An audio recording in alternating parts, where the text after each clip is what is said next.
Domani Munga ni ule kijana wa Promised and Delivered. Sexy nigga come to dance, siwezi kataa. Game ni kali kama mchezaji wa kulipa. So that man vile anakuaga gangster hivyo. So usikia alikuwa ana perform klabu fulani hivi, maproso mbona umeamua kunifanya hivyo mama. Unaona? So akiwa kwa hiyo performance yake akakuwa emotional. Akaanza kulia usikie.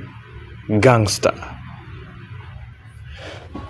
Kulia akalia hadi akaangusha mic, akaacha kuperform, akaenda. So ina mean wasanii huimba kitu true. So ni kama yenyewe maproso alimfanya mbaya sana.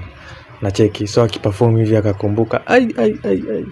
Naona gangster ikaisha nini.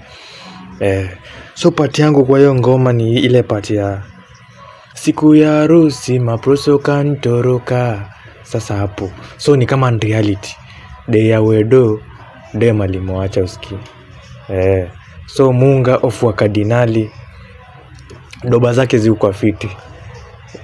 In fact kwa Kardinali kuna vile wote tu wanakuaga ngori. Mimi personally passionately Munga ndo best kwa Kardinali according to me. Mimi napenda hizo verses zenye ziko out of line. Unaona hizo tongaje. Hizo call na decline juu napenda riding Andrew Kibe Andrew Teta. Unaona ni vitu si verse ya kawaida yenye imewekwa kwa mpangilio. T-shirt ni ya white.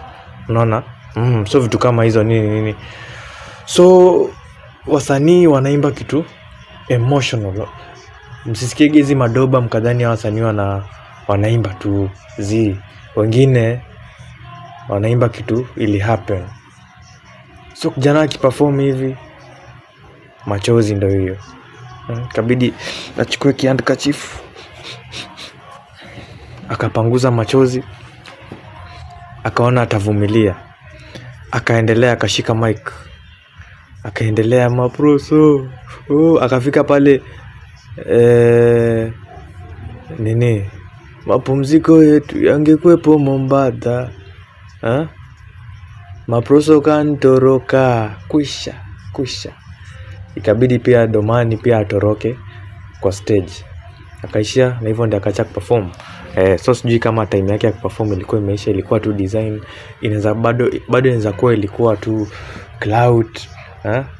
But reality ni kwamba maproso alimwacha ya ukweli. So muombe Domani Munga. Ama mumpatie nini, mumcomfort. Aliachwa sasa